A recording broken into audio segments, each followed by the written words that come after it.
Hi, this is Jake from Optery. In this video, we'll go over how to install Optery's free global privacy control extension in Chrome and how to verify that the extension is working. To install Optery's GPC extension, first open the Chrome web browser and go to the Chrome extension web store.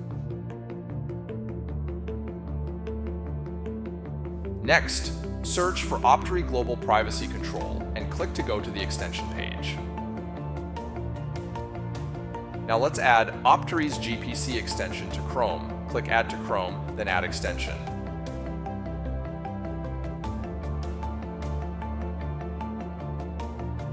You can choose to pin it to your browser so it's easy to access.